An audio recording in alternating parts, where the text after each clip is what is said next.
Okay, here we go. Good morning, good afternoon, good evening, and welcome to BWTM Sports Gaming. I have with me my co-host, the man, Coach Chris. How you doing? Man, we're doing great, sir. Doing great. Good to see you in the room. Good to see you in the house. So, what's been going on, brother? Man, just grinding, man. A lot of just how can I describe it? Just working on like the infrastructure of the business, and my business and trying to get things set up for 2021. Of course, we all doing that, aren't we? Just working out hard and training my kids. Got some stuff about to come out too. It's hopefully going to be dropping right around the new year. So it's pretty exciting stuff. That's great stuff to hear. So, tell me, for those people who don't remember whom you are or what you do, just give people a kind of a reminder as to what you do. Oh, okay, man. Well, I'm Chris Aqueme, man, and I'm a professional strength coach. I'm a strength and conditioning coach, fully credentialed. Everything from weight training, speed and agility training, nutrition, flexibility, rehab, corrective exercise, return to work, return to play, recovery, anything that encompasses a human being performing a physical task better. That's what I do. Fantastic. That's what I do. And your clients have ranged from?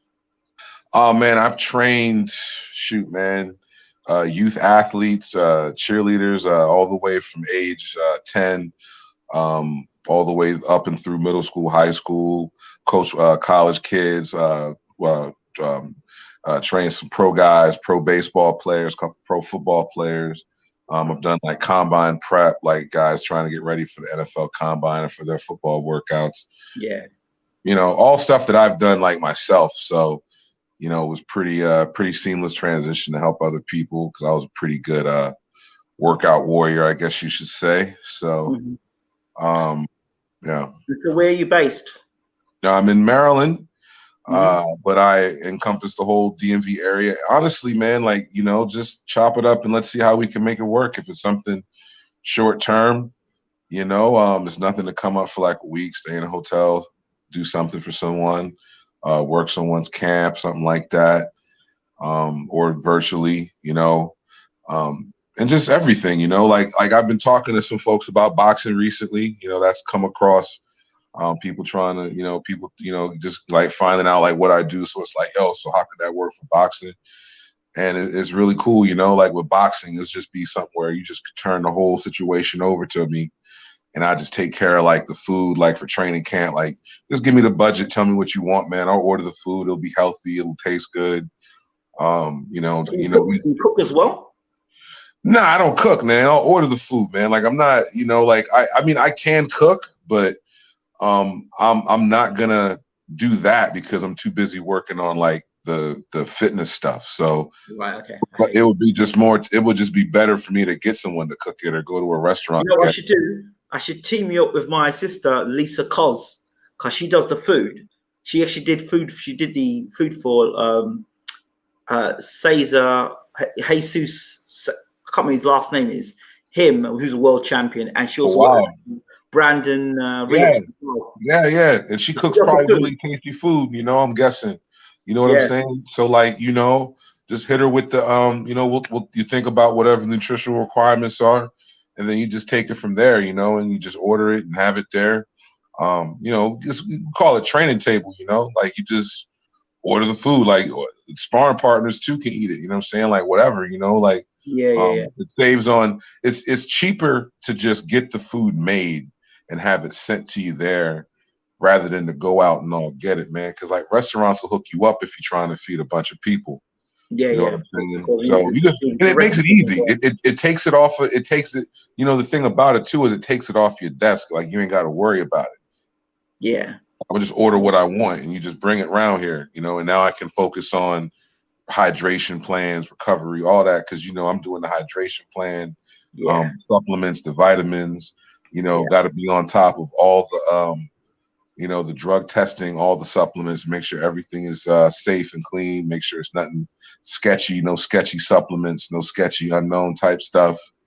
And then just for the workouts conjunction, you know, you can also, you know, you can have the technology piece along with the workouts, you know, have the heart rate monitors on there, get them heart rate variances and those mechanical loads, you know what I mean? So Yeah. you know, I could like for somebody like a Wilder or a AJ, or like I could take it to the next level, yo. Like, you know what I mean? Like my first strength coach job professionally was with like University of Maryland men's basketball, feel me? So like I've been around like top notch, like how you do it, you know? And like, you know, my man is one of the best strength coaches in the country out there. So, you know, I got to just kind of learn from my guy right there, you know, just kind of. It's always good when you can learn from the top guys. You get that Oh my experience. God, dude! I should pay him money. Incredible. I should pay him for how much he taught me for real. And he didn't like. I mean, he like so like if you wanted help, you know, he was there for help. But like he just carried it so professional and so cool. You know what I'm saying? Just kind of just hung real tight, man, and just worked, yo, and just was right there to just see it, you know, and then you just chop it up, you know, as you learn. So, and you know, it's just a good thing when you can get your start and get your start in that field and start with somebody that's like a real dude, Holyfield G, you know. So that was a blessing. I hear that. So for people who want to know more about like your company. Oh man, so Winning Results Fitness, man. And you know, we're at win4results.com. You can also follow me on IG, Coach Chris Aqueme, and Winning Results Fitness on IG. And it's exactly how it's spelled, Winning Results Fitness. So right. I thought we'd do that this time around because normally when they see you, you're ranting and you're fired up about. So I thought we'd do it the other way around. So we talk a little bit about the stuff people see that you actually there is some background. So you're not this random guy that's come out like ranting and raving. So then now you have permission to completely rant and rave tonight. Now from this point onwards, it's Coach Chris, the ranter. That you can do that now. You can rant now. You have full permission to rant. It's cool. All right. I like the rants. That's why you're here. Hey man, you know, what we're going to talk about first. Let's talk about that fight. I said I wasn't going to stay up for, and I went to sleep for, and you all knew what was going to happen before it happened. Yeah, that was Saturday. Saturday is one of the most ridiculous. I felt played out. If you paid to watch that fight, like if you have DAZN and you pay for your subscription, or they said it was a pay-per-view fight. Before we continue, let's give a shout out to people in the room. Watcher says this should be good. Volts UK says salute Ingram. Lawrence Williams says what's good? Tell me, brother, what is good?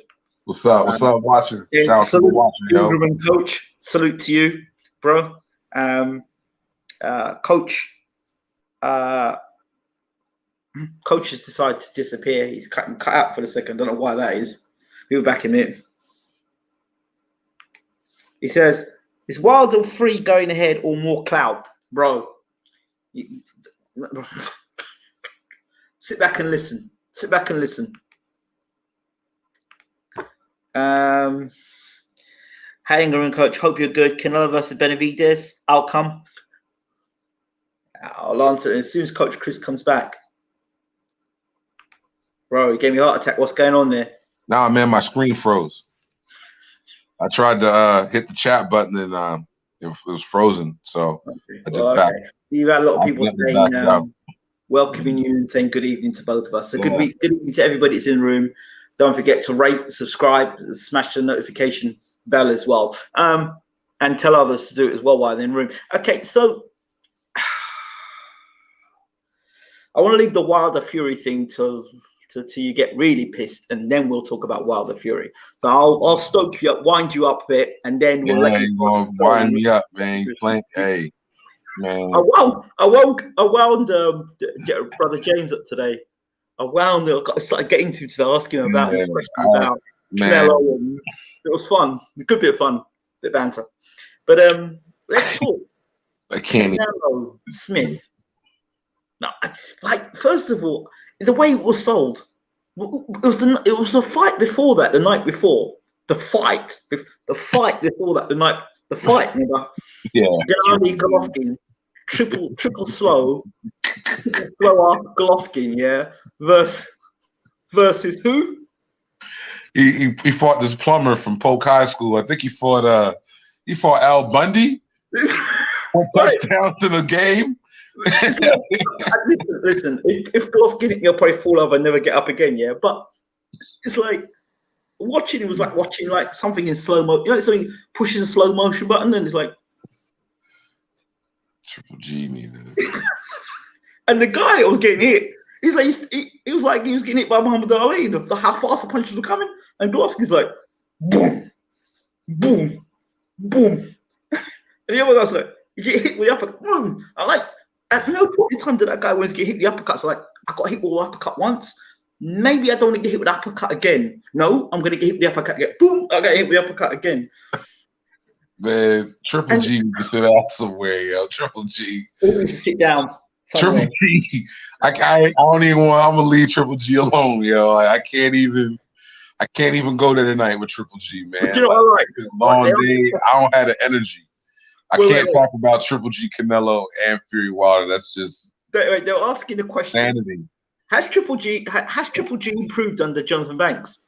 Well, I don't see no improvements. No. When he put his punches together.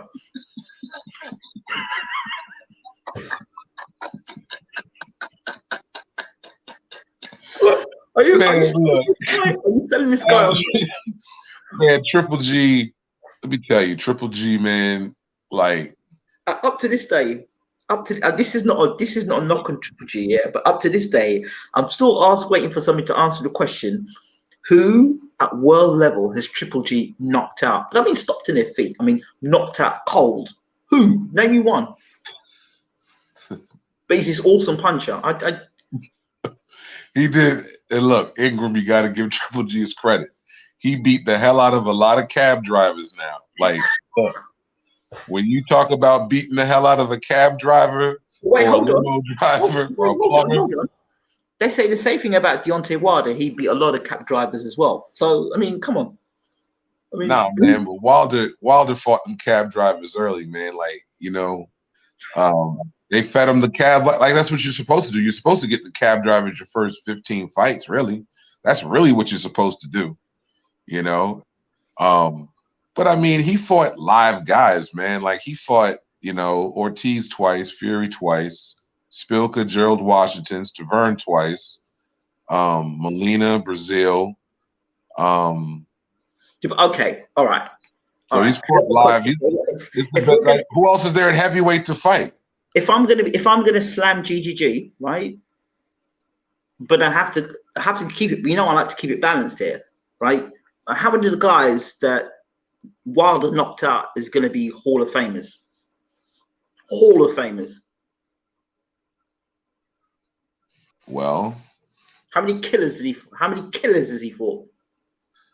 I think that question's a bit. It's different for the divisions. You know what I'm saying? Because Golovkin could have done other things. First, hold on. Let's hear me out. Yeah. Golovkin could have fought some tough fights at 154 and 168 that would have cemented his legacy either way. Yeah. Okay? Because if he'd have went down to 154 and fought Erislandy Lara and beat him, and if he'd have went up to 168 and fought Andre Ward, and let's just say finished the fight in a 12-round decision loss, I don't think he could beat Andre Ward. I don't really see that happening. Never. But if he stepped up and fought him and lost, because Ward might knock him out. He is smaller, but if he's supposed to be this devastating puncher, he should be able to keep Ward off of him. So if he'd have went up and fought Ward and did well, then like, okay, then you look at his record at heavyweight and you say, all right, well, middleweight, you say, all right, well, you know, but he wasn't game like that. So he's not really, I guess just based off of because he was the man at middleweight when nobody was really there. And that's the other thing. The beginning of his reign, there really wasn't too many guys at 160 there. The guy that I would love to see him fight was Pirog. He was the man. Pirog was the man. Pirog. And he wasn't game. At the end of the day, those fights didn't happen, and it's because either you didn't want it, you know. But I think the gloss that came off of GGG happened when they got rid of Abel Sanchez. Because these were Abel Sanchez, he was still telling the stories about GGG knocking out heavyweights. There was a bit of mystique about GGG, but now it's not the same. You know what I mean? Man. Hey man, it's you reap what you sow. He shouldn't have left Abel Sanchez. He just didn't want to pay that man the money, yo. He didn't want to pay that man that guap, yo. So and that man was pushing his career. You know what I mean? He was responsible. Well, I mean, that's kind of karma for him, like this man helped you. He sure enough played a really big role in you getting this whatever you got right now going on. He played a big part in you getting that. You cut him loose. You know what I mean? Like that just seems real. That seems real phony to me. So it's like, that's just a phony move, and he's phony not making these fights. So, it just kind of lets you know where Triple G really was at the whole time. You can't keep up the facade forever. At a certain point, you're gonna have to face the music, yo, and get it on. He trying to fight Cotto and Canelo, but he wouldn't fight Erislandy Lara years ago. You know what I'm saying? And those guys were at 154 too. So I don't think Cotto want anything to do with Golovkin. Not any point. Not. It probably was smart, yo. You know what I'm saying? I already took that. Remember when they asked Cotto? They said to Cotto, would you fight Golovkin next year? I don't know about Cotto fighting Golovkin. I think Lara versus Golovkin would have been a good fight. Yeah, I don't think Golovkin would have liked that. Nah, Lara to beat him. That's why I would have liked it. Movement. Golovkin and Canelo don't like guys that can move. Good movers. Yeah, I mean that's why he's fighting these stiffs, man. Like he fought this. Like, look, I mean, can we get to Canelo? I'm like Canelo because Canelo. Well, I'm just getting you there, right? Well, the Golovkin fight was the marketing strategy was everyone saw Golovkin, the beast, return, knock a guy out, but even he could knock that guy out. He needed a referee to stop the fight, right? So he needed to stop the fight, but. They're trying to promote to you, saying, look, you saw Golovkin last night. You're going to see Canelo tonight. Let's see Canelo Golovkin fighting. Let's push that agenda. Right? Well, that's what it looks like to me. It is what it is what they're trying to push, and it doesn't make a lick of sense because nobody wants to see a third fight. Yeah, but the thing is, okay. Who the fuck wants to see Triple G Canelo 3? Say what you want to say about Callum Smith. He was the Ring Magazine #1. I didn't agree that he was the #1 in the world, but he was the #1 he won the Muhammad Ali trophy. Again, we can speculate as to why he didn't fight Jürgen Bremer. And we can also speculate about the condition and the state of George Groves being rushed back to fight in that tournament. At the end of the day, it was George Groves' responsibility and accountability. He wouldn't have fought. I mean, and I didn't think George Groves was fully fit for that fight against Callum Smith.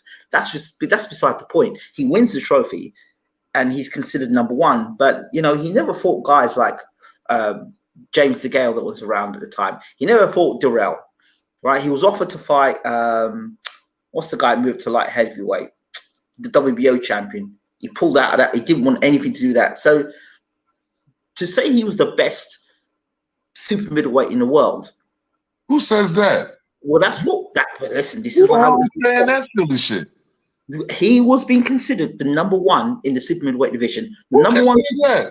But listen, I didn't believe that. I like Callum Smith, but I didn't believe that. That's marketing stuff. Even number 3. He's number 3, maybe 4. Yeah, listen, he got beat by what's his name? John Ryder. Yeah, he lost that fight.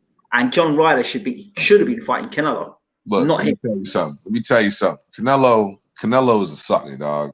You know what I'm saying? If he wants to go ahead and fight all these English dudes every time. Listen, Canelo is one of the most professional fighters in world boxing. He is clean. He's legit. Clean what? He is legit. He's clean. Clean. He's a fantastic athlete. He's one of the world's best.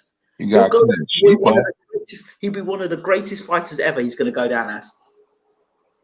What do you think? Negative to all of that, bro. Like, no, like, what? No, none of that. Why not? Look at the guy's resume. Yeah. He's got a great resume. Look at the names he's got on that resume. Who's on his resume? Cotto, Mosley. Mostly. Was that like 3 years ago? Like Okay. who? He went and fought the light heavyweight champion. Who? Yeah. Rocky Fielding? No, the light heavyweight champion. Oh, Kovalev? Yeah, a month after he fought another guy. Yeah, he fought Kovalev. Yeah, a month after Kovalev fought Yard. He beat the great GGG. That was awesome, yeah. So there you go. Great fighter. I mean, he's all right. You know what I mean? I think he's a good fighter, Canelo. Don't get me wrong. I'm not saying that he sucks. I just think his career is just trash, man. Like, it don't even make no sense, bro. Ducking all these fighters and fights, man. Like, he's definitely not it. And you know what I'm saying? It's pretty sad, you know, when that's what we at with boxing. Like that's what the see, because it's what the narrative and what the media is trying to push on you. You know, kind of how like And by the way, I was repeating the narrative there. I don't truly believe all. Oh yeah, I know that. I mean, I'm just saying though, right? Like, but that's what they're trying to push on people, and like Canelo has people, I guess, online that are willing to go to bat for him. You know, I know a cat. You know, he's roots for Canelo hard. Listen. Canelo is well managed. He's well managed. You're never going to see that guy out of shape or find out about him in clubs or getting arrested and stuff like that. And if he is doing stuff, it's getting behind closed doors and it's well, looked after in that sense. You're never going to catch Canelo stumbling out of a club on a Saturday night with some different woman. And if you do, again, Canelo got a whole thing, man. Canelo's like Drake in music. You know what I'm saying? Canelo's like that whole thing is managed and created to a T, man. There's a lot of people attached to that whole situation. That's a pretty big deal. You know what I'm saying? Yeah. It's like Drake. You know what I'm saying? Like you know what I mean? Drake's a good, like Drake's cool. You know what I'm saying? Drake's hard for real. He'll go down in history as a good, rapper. You know what I'm saying? Like a good like I dance to Drake now. I'm saying I'm gonna say this, but don't get it twisted. Like there's some Drake songs that come on and your boy is like, I'm there with it. You know what I'm saying? Yeah. You know, but he ain't like a rapper though. Like he's not like, Nas or Biggie or Jay-Z. Canelo's the same thing, bro. He's just the industry. It's all good. You know what I'm saying? He's not a bad fighter. He just isn't really gonna fight anybody important. You know what I'm saying? He's gonna always just, stay away, stay to win. He took on the challenge with Floyd, took that chance to start him, got put on with the loss for real. And he almost lost to Lara. To me, he lost that fight. And he's not going to take that risk anymore. He hasn't fought anybody that's really going to be able to come in there and like move. Yeah, good fancy footwork. He's not going to fight anybody that can move around and then get around.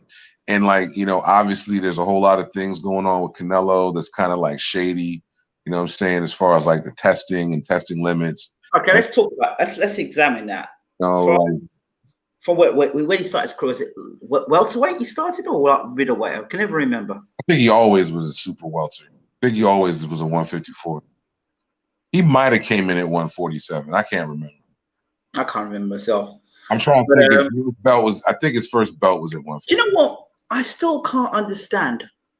When he fought, remember he fought his Cotto's brother.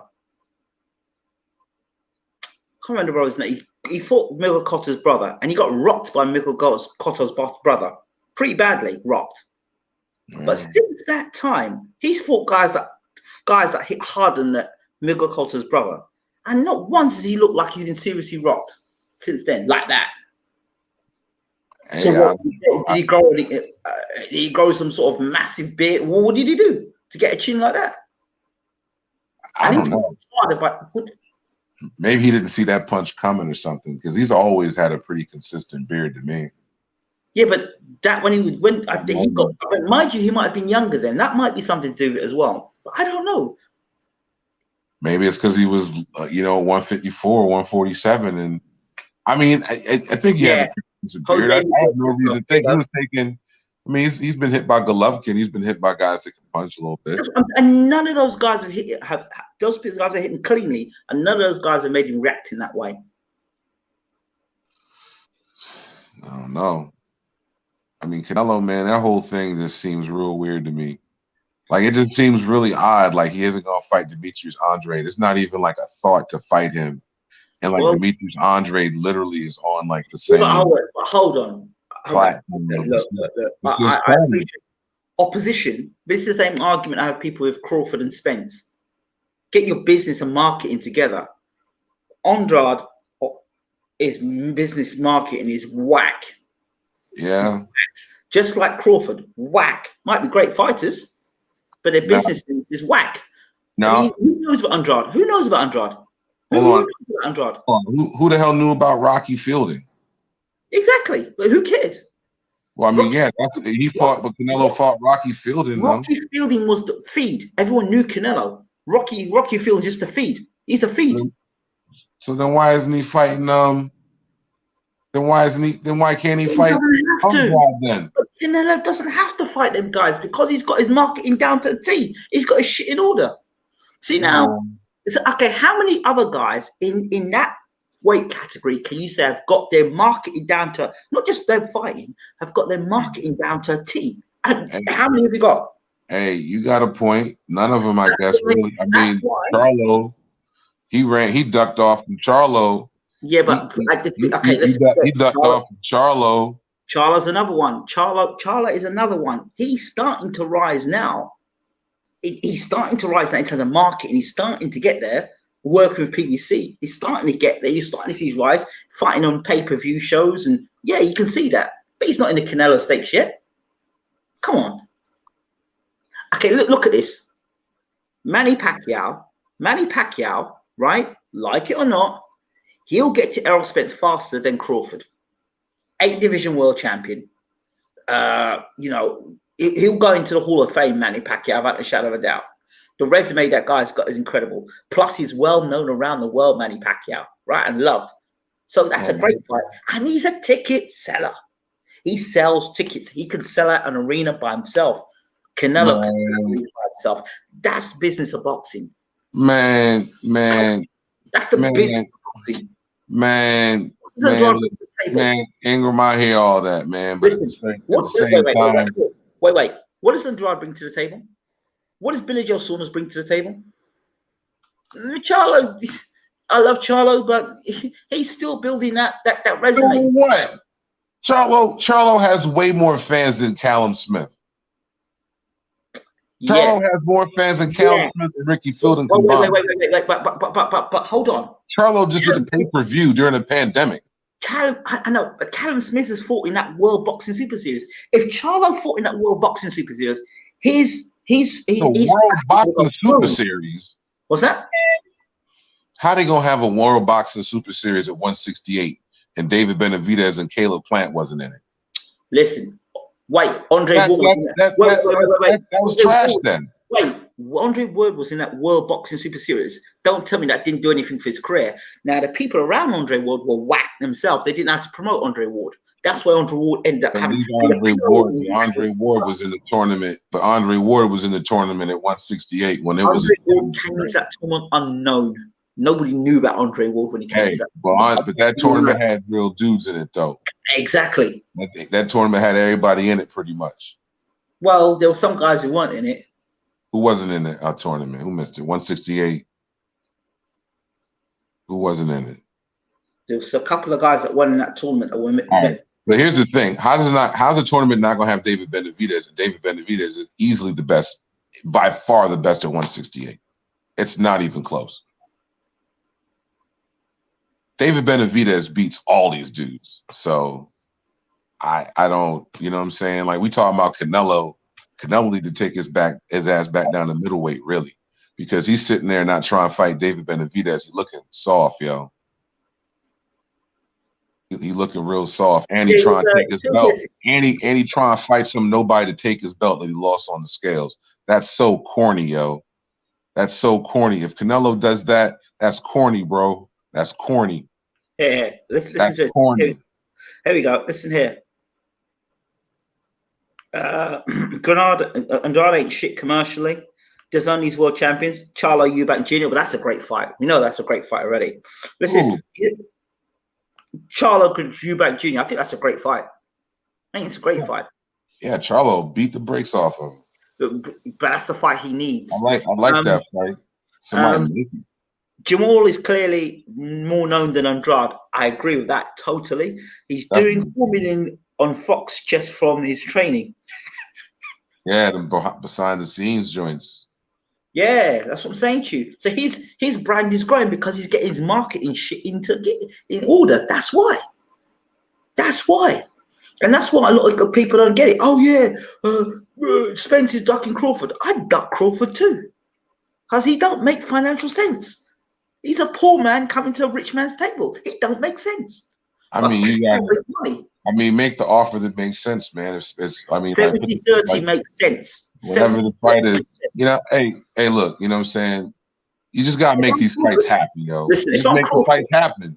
If I'm Crawford, I say, you know what? I'll take 70-30. Do you know why I take 70-30? And I'll take responsibility for my re-signing with Bob Arum. I'll take it. I'll take a hit. I'll fight you because I think I'll beat you. If I beat you, we'll turn the tables, and I'm going to ask for more in my rematch with you. A 2-fight deal. That's how we do that fight. I don't know about all of that stuff, man. I just need them to make these fights. I mean, ultimately, I believe that Crawford. When I said to people about Crawford going to PBC, people said, "No, it's not possible." Now look, Crawford will go to PBC. I believe then Crawford will have to fight Porter. He'll have to fight Porter, get that big fight of Porter, win the fight of Porter, and then you can start looking at a Spence fight because then his profile has been built. Yeah, man. I just his business is not in order, Crawford. His business marketing wise is whack. Absolute whack. Well, I mean, he's got a promoter, man. So like his promoter's doing a trash job. Once your promoters talk around telling you stuff like, "Oh, you know, I'm going to invest in Crawford," that ain't a promoter. Yo, the promoter, like your promoter, like dogged you out, yo. That's not. He needs to leave his ass. Yo, you seen his promoter dog him out, man. So that's why. He lost. Your own promoter dogging you out. See, that's what brothers be having to deal with, man. Be crazy. But that's Crawford's fault. I have no response. I don't care. I don't care that side for Crawford. I don't care for that all because he knew what he was doing. He knew what he was dealing with Bob Arum. He knew what he was dealing with. Right. I don't care. I don't know, but there's motivation. He was talking for absolute ages about that situation with that he got to PBC, and he was like, "Oh, I'm getting paid well here. I'm getting paid good money here. So why am I going to go to PBC?" Now his ass is getting me out of this contract. Get me out of this contract because he's seeing. You understand? He's now seen the light after his career, done all the fights, but his marketing's whack. He needs to do something. You haven't got an answer for that, have you? You really haven't got an answer for that. He needs to do something. He didn't pull up stunting or nothing. I don't know. So Andrade, he's whack. He's commercially whack. I mean, if that's a good fight though, like he needs to fight him. Like he could have fought Andrade instead of Callum. Andrade is a poor man, so put him to one side. How's he a poor? Like he's like what Andrade fights on his own. He can't be a poor man. Dead zone. That's what Canelo fight. Canelo like Callum Smith. Hold on. Canelo fought Mayweather. That was like 10 years ago. How many times did they show that fight? They always talk about Canelo and Mayweather. You gotta beat. Like what's the big deal? Like he lost. Yeah, but you know what they say? He was young he wasn't experienced at the time, which is complete BS. He was like 42-0, yo. Like he had been a pro 10 years. Exactly. Look, man, Canelo was created by the Mexican government, yo. I'm telling you, yo. That whole Canelo Alvarez, he just popped up out of nowhere. This Mexican dude that looked like he Irish with freckles and red hair, just beating people up. He was like, he's getting these fights, and then they'd be in the all he would do was smother him with punches. Here we go. Then they would break it up. Wait. Next thing you know, he's fighting Mayweather. Crawford don't need no supporter to fight Spence. Oh, yes, he does, because he's been fighting B-level opposition since he entered the welterweight division. He doesn't make business sense. When he comes to the table, he's got that rinky-tink WBO belt. That's it. A rinky-tink WBO belt he won off Jeff Horn. That's it. But Ingram, you can't really compare the Canelo situation with what's happening at welterweight. You can. Hold on. Can I tell you why? Why? Tell me why. Hold on a second. Because Errol Spence, at least Errol Spence is on his side of the street fighting whoever he's fighting. Like Canelo's fighting bums. Okay. Stop for 1 second. Stop for 1 second. He's marketing strategy. He can afford to fight bums because nobody else is stepping up to the plate marketing wise. Yeah, okay. What do you bring to the table? What do you bring to the table? He's fighting bums. He's fighting bums. Errol Spence is fighting Danny Garcia. Let me ask you a question. Let me ask you a question. When Floyd, this is the difference between Floyd and Pacquiao. Pacquiao is 40, whatever he is now. He's fighting Thurman. He's fought Broner. He's fought Brandon Rios. Yeah, that's it. He fought the only guy he should have really. I'd like to see Pacquiao fight Maidana. That would have been a really great fight. Pacquiao Maidana. Pacquiao's younger than Floyd, right? He's the same age. I don't know. Because Floyd's been done a while now. No, he's not. He's come back and fighting again, isn't he? So he's not done. He's still fighting. He's come back to fight Logan Paul or Jake Paul, whichever one of the Pauls he's fighting. Exhibition. That's an exhibition. That don't count. It don't count. No, it doesn't count. It's the exhibition. He still get his arse in a ring. He's still putting gloves on, and he's still punching up a man. That's still what's considered exhibition. And he's still getting money paid for it. Right? No, don't give me that exhibition stuff. Yeah, it's like Ivan Drago versus Come on, man. Paulo Creed. Man, come on, man. Hopefully you don't kill Logan Paul. Let me ask you a question. Let me stick your arse in the ring with Mike Tyson and say it's an exhibition bout and see how fast. Did you see how he was hitting Roy Jones? Those was real punches. It was an exhibition, though. That was no exhibition, bro. Them punches Mike was throwing was no exhibition punches. Yeah, they were. It's a real fight. They're fighting, but it's not like a professional, like it counts, or it's just Yeah. Exhibition fight. So what you suggesting? The Floyd's going to let Paul punch him up? Then are you? Is that what you suggesting? I mean, he's fighting Logan Paul, man. Like this dude's like. He's been boxing like 18 months. Like exactly. We'll go in there and knock him out, man. But Floyd can do that crap. You know why Floyd can do that crap? Because he's the biggest name in boxing still. Because of his marketing strategy. Ingram, I ain't here for all that marketing strategy, man. I'm sorry, but that's where we are now. If you're broke, you will be the B side. If you're broke, you're on the B side. But Ingram, Floyd fought the fights though to do this now. See, Floyd has earned this. Wait. Did he fight Thurman? No, he's too old. Man, yeah, no, he didn't fight Thurman. Okay, he didn't fight Thurman. Did he fight Spence? He's retired, yo. Why would he fight Spence? Did he fight Porter? No. Why would he fight Sean Porter? Wait. Pacquiao went and fought Thurman, right? Right? He fought him last year. Floyd been retired. Pacquiao went and fought Broner, right? Well, Floyd fought Maidana instead of Broner. Okay, all right. But there was a Broner fight there as well. He would have fought Berto instead. You remember?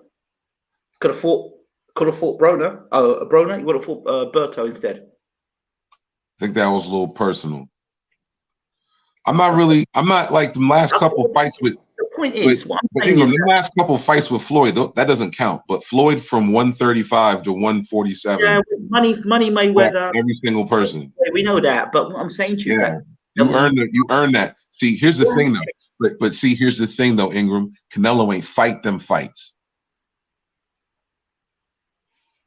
Nope. But today's boxing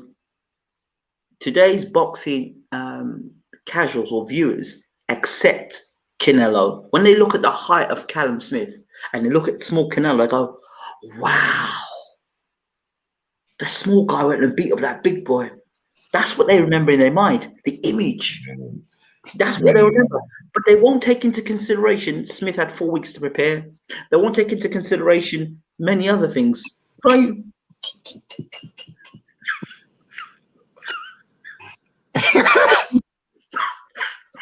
Smith comes into the fight a week beforehand. Man, my Smith should have been a month at least before preparing for the fight. My man gets 4 weeks to come or 6 weeks to prepare for a fight. Hold up. So Ingram, hold on a second, Ingram. That's what you have. No marketing strategy. No. Ingram, listen to what you just said, right? Yeah. So this was supposed to be Canelo Alvarez versus the #1 super middleweight in the world. That's what they're saying this fight was. And the #1 super middleweight in the world got 4 weeks to train and got called to the ring first. But he the champ, he the #1 middleweight, super middleweight in the world, and he came to the ring first for his own belt and made less money and got 4 weeks to train. Didn't even get a full training camp. Didn't even get the whole time to prepare. So you can, people can say whatever they want, man. I don't care, you know what I'm saying? Like, that's weak to me. That's weak. He's weak to me. That's weak. Like, whatever. Like Canelo, he's weak. I'm worried about Canelo. He the junior champ. Little cinnamon, that's all he is to me is little cinnamon. Look. I'm not. Look to you, little cinnamon. You got mad bread, little cinnamon. I'm not agreeing. As far as this boxing go, I'm not a fan, yo. I'm not agreeing with the boxing politics, but the fact that I don't agree with it doesn't mean that if I agree with it, listen, the fight's not going to be made for these reasons, business reasons. Boxing is like business. It's not about the best fighting the best. We keep believing that when it makes business sense. Meaning that you're making money, you can pack out arena, I can pack out arena. Yeah, ticket sales are flying. We're both going to make some money on this. That's why Fury versus Joshua is going to make good money. But though I think Joshua is going to be the one who's going to be the A side in that fight, believe it or not, because I think Joshua filled out the arenas. Fury can't fill that arena. Fury can't fill out an arena. I tell you what, if that's what it's funny how making business decisions in business and boxing now means not fighting anybody that can actually beat you. Yeah, because you want to keep you got AJ and Fury. You call that the Duck Bowl. That's the ducking championship right there. AJ versus Fury, the battle of the duckers, to see who the best ducker is. Listen. Ducking Bowl, the Duck Bowl. That's what we'll call that joint, the Duck Bowl. I'm not for 1 second saying ducking out. Just let me duck out. I'm not agreeing with it. Just running off. That's what it is. Juice is running off, yo. Your man Canelo just basically gave Jermell Charlo the belt at 160. Like, I don't want to fight you, yo. Here, take the belt, yo. Yeah, because wait, okay, look at Charlo. Charlo is a legitimate threat. Wait. Listen. He gave up the WBC middleweight belt. Understand this. Understand this when it comes to Charlo. Does Charlo look the kind of guy that you can walk up to and say, you know what? I'm gonna fight you. I'm gonna give you 4 weeks notice to fight. You think Charlo's gonna accept that? Charlo, listen.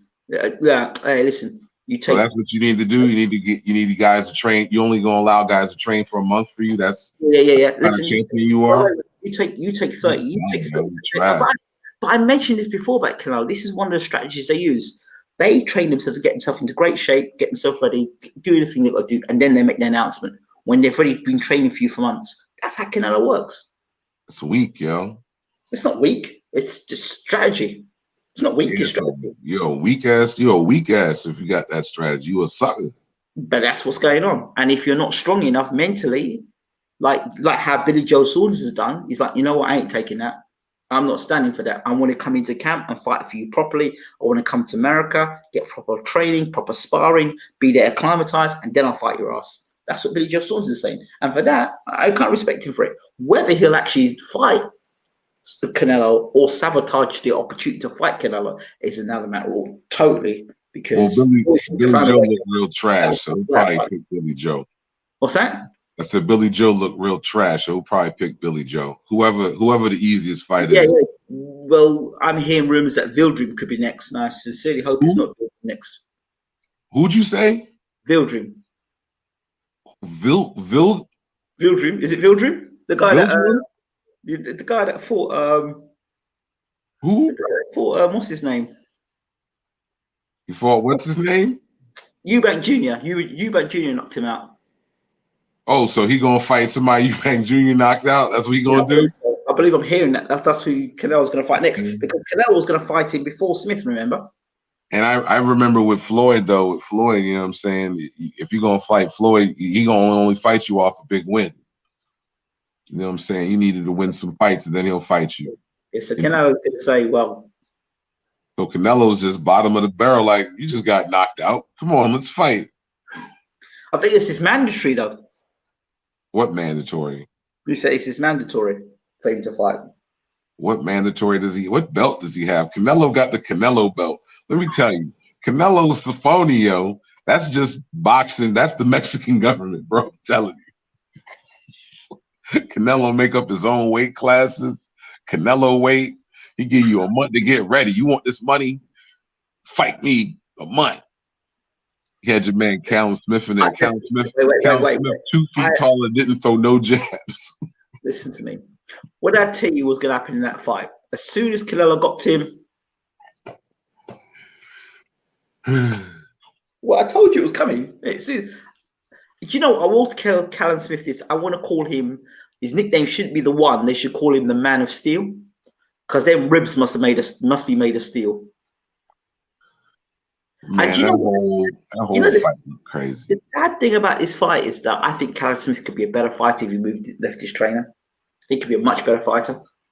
He could be He could be a hell of a fighter. We're going to have this conversation, Ingram, about these boxers from the UK, because UK boxing is not looking very good right now. UK boxing, bro. I don't know what's up with these trainers, man. Y'all got guys that I think can fight, man, but just the training out there, like, what's happening? Yeah, we have a problem at the moment. They're looking pretty rough, man. It's looking pretty rough, bro. I was a bit disappointed. I don't know how true the story is. Well, apparently, reportedly, Anthony Yard said he couldn't get past the jab. He went back to the corner, and somebody went, "Lions in the camp."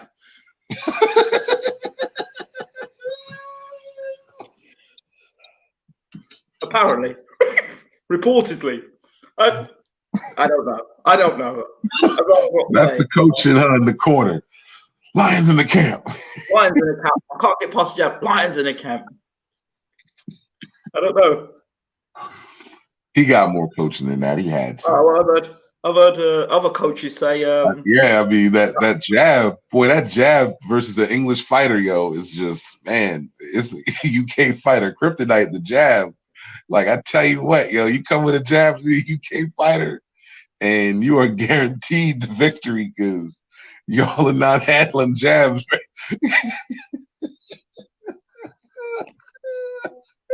I don't know how true it is. I don't know how true it is.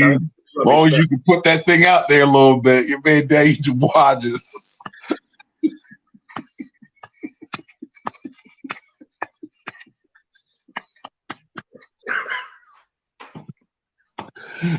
The whole fight just. Man, I was just tapping myself. I got a headache like a mug, just hitting myself in the head like that. Jesus. Well, I tell you what, man.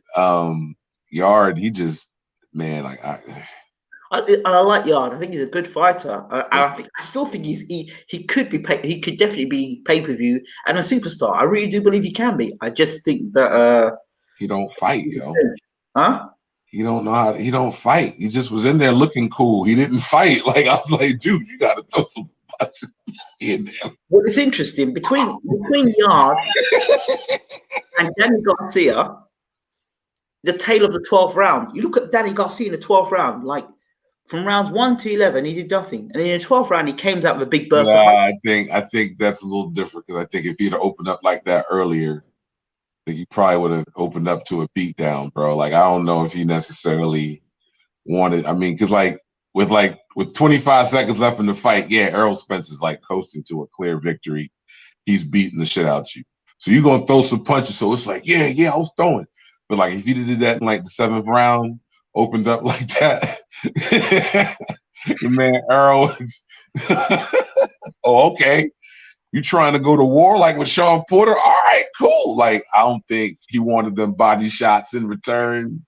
You don't want to just go open up body shot for body shot with Errol. Like, you probably don't want to do that at 147. So he did that to look cool at the end, but I think it was pretty clear from like the 5th round. I wanted to ask you something, actually. I was watching clips of Ricky Hatton versus Floyd Money Mayweather, and I was watching the actual preview in London where he was talking about Floyd. And how did you Americans view Ricky Hatton when he came to fight Floyd? Did you see Hatton as a bum, or did you actually see him as a legitimate challenger to Floyd? I thought he'd be all right, but I thought Floyd was going to knock him out, though. He was going to try to come in there and make the fight, and I mean, Floyd's got sneaky power, man. Did you respect Hatton coming into that fight? I mean, at least he took it and didn't sit across the ocean and talk shit and not take it like everybody else in England seemed to do. So I got to give him respect just for that. You know what I'm saying? Like, at least he came over here and took the money and took the fight. You know what I'm saying? Everybody else in England seemed like these, at least, you know what I'm saying? Like, you know, I got feeling, I never had a problem with Ricky Hatton really till this whole thing with Fury and him helping Fury cheat. You know what I'm saying? On camera. Let's get into this one. Fury, Wilder 3, imminent. Better be. So Mr. Fury's in a bit of a problem because if he does decide to go and fight Anthony Joshua, he's going to face the biggest lawsuit in boxing history. That's what I'm hearing. So it's probably in his best interest to fight Wilder again and not knock it on the head. I mean, Fury, dude, I'm going to just come and talk to you, Tyson. I'm just a regular cat. I'm a boxing fan. I'm a hardcore fan, bro. I cheer the sport. I'm here to see fights. I'm going to just say this before I get into all of this, man. Look, dude, out here in America, brother, you looking really, really soft, man. Like, seriously, man, you looking soft, man. We think you cheated. We're not BSing about that. We're pretty certain that you cheated. And we don't think you're man enough to come over here and take the challenge on, bro. We think you scared. You scared from the money. I don't know why you acting like you gonna come over here, like you're not gonna get paid to come over here and fight this dude. So you don't take this fight with Deontay Wilder, you're gonna be looked at as a complete fraud out here, homie. Complete fraud. Fake, phony, man. Simple as that. Simple as that, man. Like, the cheat, because it's common. It's knowledge, right? At this point, unless you haven't seen the video clips, unless this is completely new to you and you're a new subscriber to the channel, there's plenty of media. You can Google it. You can search it on YouTube. It's pretty clear that fight, there was some effed up business going on with the whole event. Whole thing was just, well, throw it in the bin. Throw it in the bin. You won the fight. We'll give you the win. You say you won. We'll say you won. And we can deal with that later. We can deal with the fight. We can deal with that before. But you need to agree to the rematch, bro, and like stop being soft. Because he looks like a complete coward. Well, and then AJ looked like a whole bitch. Because AJ want to come over here and try to fight Fury, knowing goddamn well that he just fought Wilder and took his belt, and he owes him a rematch, and he knows damn well, and his scary ass done turned down $50 million. So both of them are running away from Wilder to fight each other like two chumps. Okay, so that'll be the softest looking shit in boxing history, yo. So there were people on here I remember distinctly, and we were talking about. They were saying, "Oh yeah, Fury's going to fight this year," so that got cancelled. So what was it that didn't allow Fury to knock it on the head and move on? And that contract that they said was null and void, somehow or the other has got into the hands of the judge, and they've been unable to get Fury to fight at the end of the year. So now we're going into 2021. I remember you talking about Fury and Wilder fighting in the spring of 2021. Remember you said that? We're going back to visit that again. And when people in here were laughing and joking and going, ain't going to happen. And the lawsuit now is looking ominous for Fury, because if it's big enough to stop AJ fighting Fury, and Wilder has to honor the contract of Wilder, that's telling you something, isn't it? What have you been told? What have you heard about this whole lawsuit situation? Man, I've just been hearing that, because it's like, so it's not a lawsuit per se. Right now, there's a mediation clause in the contract, right? Yes. So mediation clause in the contract. I don't know if anybody out there's ever signed any kind of contract, but the mediation clause in the contract basically is like, okay. Okay, hold on. Before we go to before you go there, I'd like to shut this conversation down very quickly with HC weather updates, because he clearly has not been watching the most important things in boxing recently. I'm not even gonna, he says here, commissions and officials are in on the cheating as well too then. Can you just educate and bring this man up to speed as to what happened quite recently in America when the commissions signed the gloves off to a certain fighter not too long ago who got caught? Let him know, educate him. Oh, all right. Well, shout out to you. What was it? Weather Channel? Yeah, weather updates, HC weather updates, educating. Weather updates. Yeah, man. So basically, before we go into exactly what happened, just remember that cheating happens in boxing all the time. A lot of steroid fails in boxing. Boxing is actually the third dirtiest sport, in the world after cycling and Olympic weightlifting. So cheating's par for the course. We've seen it in the past with Margarito and, Billy, Louis Resto and things like that. So basically, recently, in a couple of fights, we've had issues where the gloves came in and they were tampered with before the fight. We had O'Shaquie Foster fighting Miguel Roman in a card on NBC or NBCSN, NBC Sports Network. And this was about a month ago or so. Mm-hmm. And the gloves actually came in brand new from Reyes out the box and had no padding in the knuckle area of the glove at all.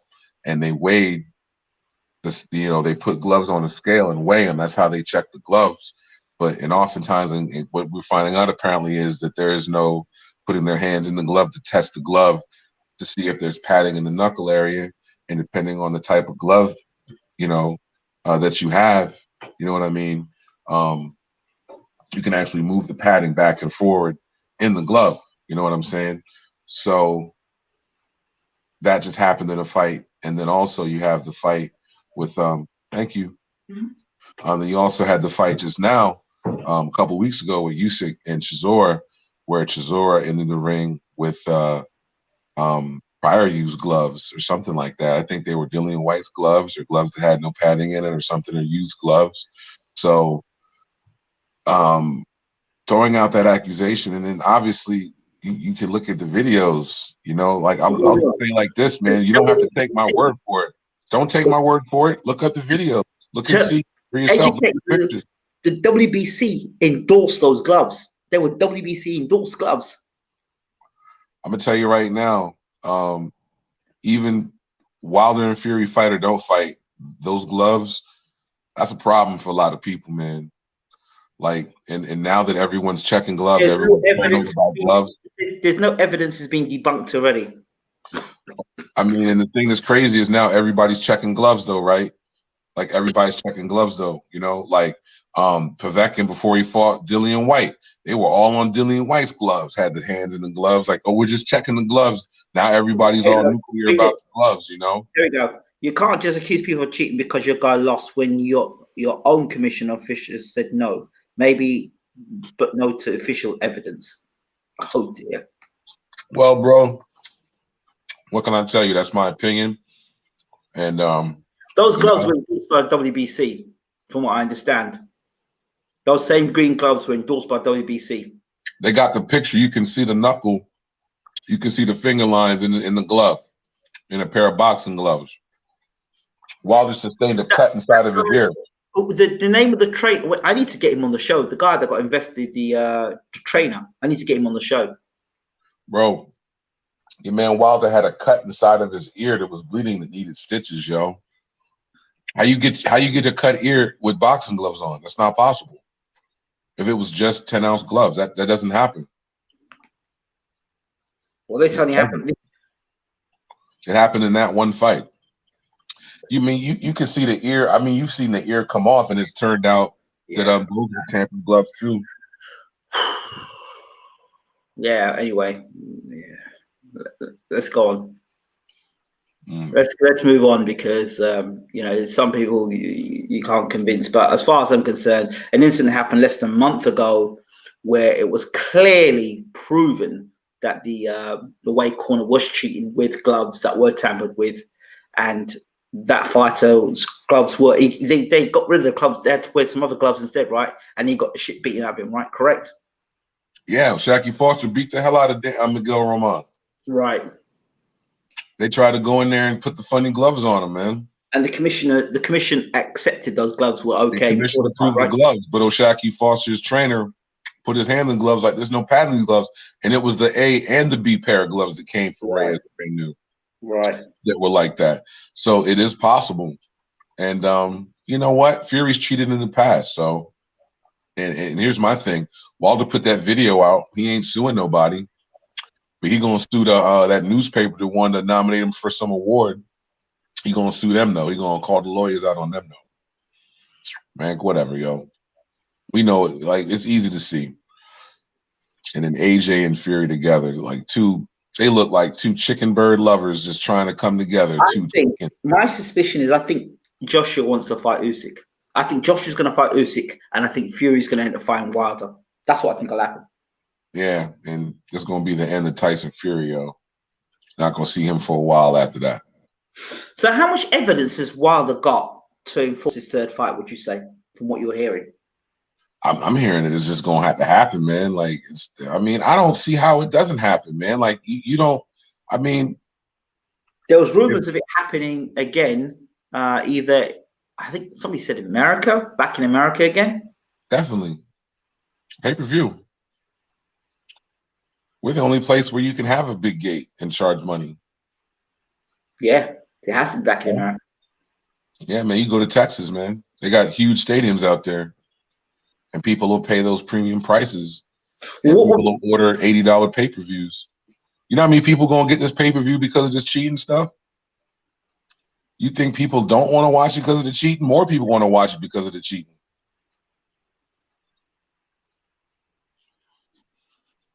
Tell you what, now everybody wants to see it. Hell, man, my wife wants to go. She don't want to just see it. My old lady talking about, man, let's go. If we can go, we should go. It's a big fight with that cheating in there, yo.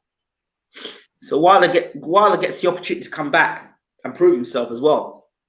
I mean, my thing is, why can't he, man? AJ lost to Andy fucking Ruiz and he got a rematch. Like, this is bullshit. Why are we even talking about this? This is so whack. Tyson Fury's a fucking chump. But AJ gets his rematch, but what, Wilder don't? So what, Americans don't get rematches now? My concerns are, right? What is that about? My concerns are this, right? First of all, Fury had a ban from boxing. He was banned from boxing, banned or suspended from boxing for something that was more than just health reasons. Okay, it's a drug cheat. Then we had the situation with the farmer. It's a drug cheat, yo. Then we had the situation with I believe the license being ripped up, or he didn't, and he went to fought in America. Right? So I don't know. But he's not in it. There's no innocence there. You understand? That's a 2-year ban served. And everyone's very quiet on that. Let me tell you something, man. So there's no innocence there. Do you understand? It's there. It's been served. There's a purpose. I'm gonna tell you right now, Ingram. I think Fury's a hack, man. Well, listen, I said it before and I'll say it again. Technically, Fury, when he fought Wilder the third time, did exactly what you need to do to beat Wilder. Technically, put him on the back foot, push him back, double the jab up. That stuff there, double the jab, walk Wilder back to the ropes. It was the best I saw Fury box. Technically. Yeah. Gloves, Sure beard, sure and everything else. Sure easy to do that when the guy you're fighting is freaking stumbling around before the fight even starts. Well, this is another thing. You got loaded gloves. He's a soft loaded gloves. And then hold on, and then let's not act like Fury did this great boxing display in the second fight. Okay, he was putting him in hammer locks and chokeholds, cuffing his mouth with his glove, holding him up here with the neck, wrenching him, and then hitting him to the ribs. That's not boxing. That's actually, those are fouls. Rabbit punching. How many rabbit punches did Fury throw in that second fight? Hold on. Listen, I know you say that, but Wilder himself has thrown punches around the back of the head. The punch that got Stavern was a punch that was around the back of the head. Man, come on, go back and look at the tape, man. I think you need to watch the Fury Wilder rematch, bro. I saw all that stuff. Fury did not cover himself in glory in that fight. It's not like he was out there landing crisp shots. The first knockdown was a clear rabbit punch. He came and clubbed him in the back from the top. Even the Steve Cunningham fight where he held Cunningham up and threw that punch. You understand? Fury's a hack. He did that against a cruiserweight. Fury a hack, bro. Fury did what he had to do to win the fight, right? Now, listen. By any means necessary, defend yourself at all times. I can't fault man for that. I'm not saying, listen, this is a boxing match. Fouling people. Come on, man. So, Mike Tyson used to knock people out and hit people with his elbows. Fouling people now. So now, when did Mike Tyson ain't elbow? No, when did Mike Tyson elbow somebody and knock him out? He used to hit you. He used to hit you here. Now you watching, Mike. He used to hit you here and throw the elbow. And nobody in the history of boxing cheats more than Tyson Fury. Tyson Fury is a fucking drug cheat outside of the ring, and then inside of the ring, he's holding your neck down, hitting you in the head, hammer locks, complete rabbit punches. Like, get out of here. The great Evander Holyfield used to use his head all the time. Look at Hassan Ratman's head with that big thing on his forehead. Come on, man. Balance. Yeah, but nothing is comparable to Tyson Fury. Tyson Fury cheating, bro. Holyfield with his head. Tyson Fury is a scumbag, bro. Tyson, yeah. Well, if Tyson Fury's so goddamn good, and if he's so goddamn tough, and he just beat Wilder's ass apparently without cheating, why ain't he taking the third fight? Because the argument is he's done it really. He's done it once. Well, they say didn't win the first fight. Yeah. And I mean, and first of all, I love how like UK fans are quick to talk about, oh yeah, he won the first fight. Not first of all, the first fight was ruled a draw officially. So let's be clear. And second of all, the only other person that could have won that fight was Deontay Wilder, and Wilder should have won that fight. To be fair, they robbed Wilder in the first fight.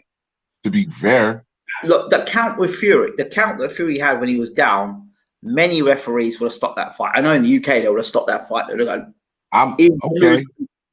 I mean, even with him getting up, even if you just want to go to 12 rounds, I'm not even going to talk about the knockout because the knockout's clear. We're going to leave that alone. Right. How the hell does Fury win the fight? Right. Hey, listen, stop. Listen, like, just for that comment alone, come out my room. This ain't about black and white, and this channel's not about that, and we're not going to start that in here. Hey. Come out of my room now. Come out of my room. Fury didn't land a hard punch in that fight till like round 7. Listen, can I make a statement here? This channel does not and will not tolerate any comments with people saying that it's about a person being black or white or Asian. I don't stand for it, that nonsense. I'm not having it in my channel. And if you come in talking that nonsense, I will block your ass out of the channel because it's not about that. This is boxing. We're talking boxing. Get out of the channel and don't come back again. This channel is black, white, Asian. It is for everybody who wants to be having a sensible conversation. This ain't about black and white. Take your racist ass out of the room, because when you think like that, That's the sort of mentality you have. Come out my room. Don't come back again. You're not welcome. Carrying on. Yeah, man. He didn't. I don't. Wilder was the aggressor the whole fight. I don't see how Fury could have won the first fight. Yeah, look. Knocked down twice. I don't see how you take somebody's belt and you don't land any hard punches and you get knocked down twice. Like I don't see how that works. All right. Okay. All right. So let's just put it this way. All right. Let's look at it this way. This third fight, which I believe will happen, just like I believe that Dillian White was going to win his case with the WBC, I believe this third fight will happen. I believe Tyson Fury will have no choice but to have a third fight, because I don't think Tyson Fury makes enough amount of money to be able to sidestep a lawsuit. That's what I believe. And if it is the case that Wilder has that much evidence and has got his contractual rights in place and his people in place, I don't believe Fury can skip out to a Joshua fight. And I don't believe Joshua is going to fight Fury next. I believe he'll fight Usyk next. Because Usyk, let's be fair, if you look at Usyk, he doesn't look great, does he? I mean, he doesn't AJ will probably beat him. And AJ's improving. And this is the thing, AJ's improving. He learned to throw a jab. Hmm? Learn to throw a jab. UK Kryptonite. Not only that, he's mixed it up. He's not just that big weightlifter just moving forward like this now. He's actually showing that he can move from left to right, back and forth. He's showing movement. I mean, some of the shots he hit Kubrat Pulev with, the left uppercut and the right uppercut, those uppercut shots, slipping to the side and throwing an uppercut, that was some nice stuff there, man. But he's still avoiding Deontay Wilder. He don't want no type. But you know what? I think a duck and dive ain't a bad thing. As long as you come back and meet that man afterwards, a duck and dive. Listen, Sugar Ray Leonard ducked Julian Jackson.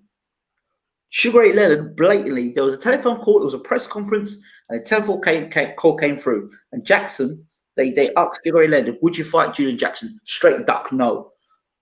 Sugar Ray Leonard, Marvin Hagler, Thomas Hearns, Iran Barkley, Roberto Duran, none of them face Mike McCallum. Are you going to call them all duckers?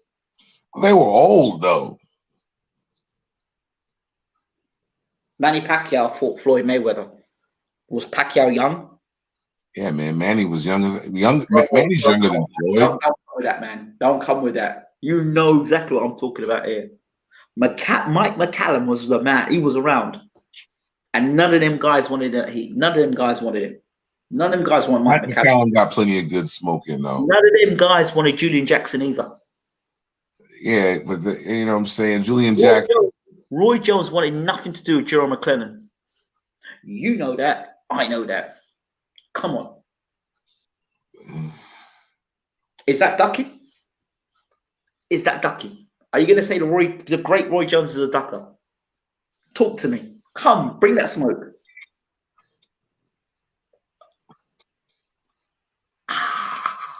You see, I like this stuff. I don't remember that instance too well with Roy and Mike McCallum, dude. That silence was beautiful. I don't remember that whole situation verbatim per se to comment. Yeah, I think that's the best. Lennox Lewis had to take Mike Tyson to court.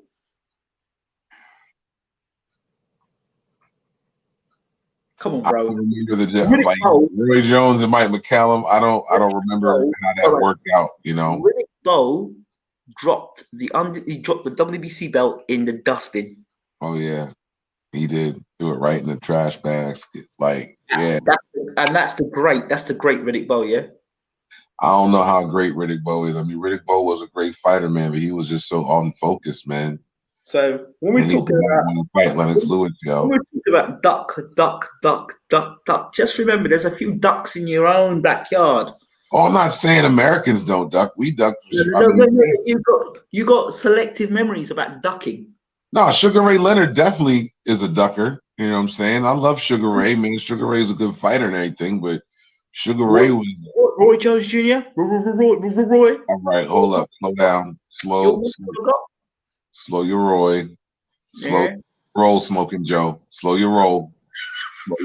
Talk about Roy Jones Jr. Yo, hold up, man. You must have forgot Jerome McLennan, huh? And Let me do some research on that. I gotta research that again. I don't remember that verbatim how it went. You must have forgot. I don't remember how that went verbatim. I don't remember the weight classes. Yes, Mike Tyson did fight Lennox Lewis after Lennox took him to court. Yeah, man. Mike didn't. Yeah, he got his ass beat. Look, you can't be bringing up sins of the past trying to talk about things being created now. Man. I just wanna balance this duck out. Yeah, just to when you talk about You know duck, what I'm saying? Like, all right, yeah. Like people have avoided. All right, well, here's the thing though. People have avoided fights, but you can't avoid everybody, yo. Wait. I'll accept the duck if you accept the duck. Yeah, you take a couple of ducks. No, but hold up, because Riddick Bowe did fight Evander Holyfield. No, he didn't fight Lennox Lewis. No, he fought. Yeah, he didn't fight Lennox Lewis. But he fought somebody. What? Michael Dokes. What's his name? Watson almost ended his career. Who else? Look, I'll say this. This is all I'll say, Ingram. Hear what I'm saying. Hear what I'm saying. But did Lennox Lewis offer Riddick Bowe $50 million to fight him? No. Do you think that might have changed his mind? $50 million to show up and fight? Because Bowe was the money man at that point. Was $50 million around at the time to make Bowe Lewis? No, but they could have, like, you know what? I mean, Tyson was making what? Hold on. Yeah, Tyson was making 35, 40 million a fight. Mm-hmm. Ain't none of these guys making as much as Mike Tyson was. Okay. None of these guys. So, yeah, bro. Nobody like AJ. $50 million. And those guys. So 5 million. 50 million, you know. Duck, when you're talking duck, you got to take some ducks yourself, bro. You got to take some ducks yourself. But nobody ducked $50 million, Ingram. $50 million. 50 million. That's 50, comma 000. Another duck. Another duck. 000. Joe Kazaki ducked Glenn Johnson. They're trying to make that fight 3 times over. Never happened. Joe Calzaghe never fought nobody before they turned 42. What are you talking about? No, he fought Michael Kessler. Yeah, he didn't fight any of the American guys at all. Whoa. Jeff Lacey. Who the fuck was Jeff Lacey? Oh, don't go there, man. Don't go there. Jeff Lacey. Listen, when Jeff Lacey was around, you guys were calling him the next 17-0. He was the next Mike Tyson, according to your same American people. He was meant to come over here and destroy Joe. And he got beat up and sent home, right? Yeah. With his tail between his legs. And then the Americans said, who's Jeff Lacey? We didn't even know who the hell Joe Calzaghe was until he fought Jeff Lacey. Don't lie. I didn't know who Joe, look, I didn't really know who Joe Calzaghe was until about the fight before he fought. What?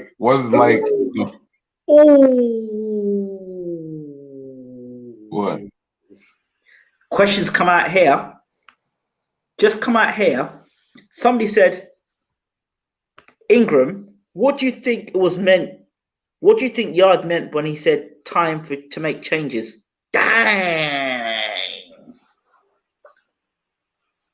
If Anthony Yard's having to make changes, he can't get. But if it's true, he went back to the corner. He went, I can't get past the jab.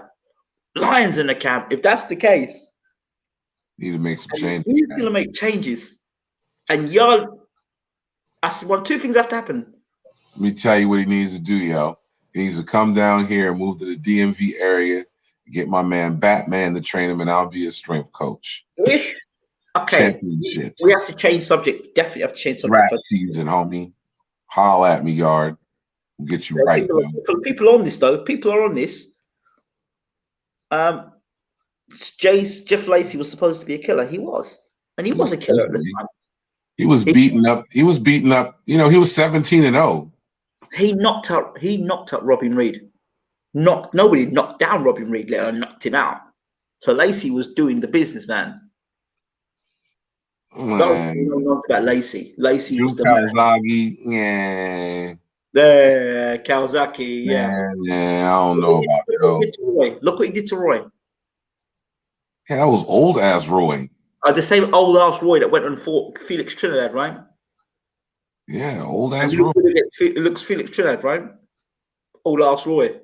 Yeah, Roy. He could have fought that. He could have fought him like 7 years ago. He could have done. Didn't want to fight. Well, didn't want to fight when people were in their prime, man. Roy could have fought Gerald McLennan. Okay. Good. That's nice. I like that. I'm enjoying that.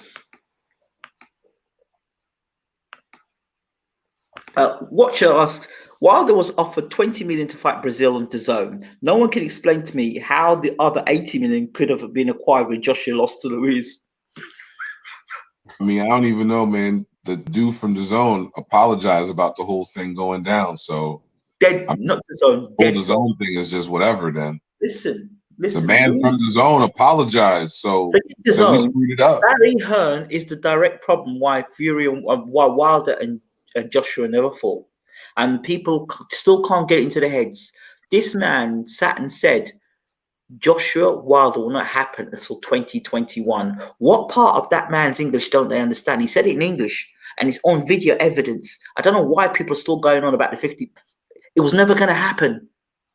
It was never going to happen. Joshua says one thing, but his people around him don't want that because Joshua's not in control of his career.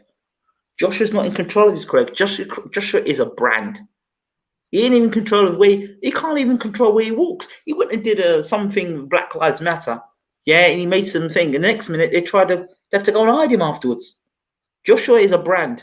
He's got all that investment from the Saudis. I mean, how many boxers do you know who get an arena built for their rematch? That's when you know there's some serious money behind him. Joshua's a brand, man. He's a brand. And they didn't want Joshua to get, obviously the plan wasn't for Joshua to get beat. And if they were smart, they would have fought Trevor Bryant. But Eddie Hearn didn't want Trevor Bryant. He didn't want to have to deal with the king. So instead, he went to fight Fat Boy Ruiz. That's what happened right there. That's some funny shit. Terrible matchmaking. Terrible, terrible, terrible. Yeah, man. I'll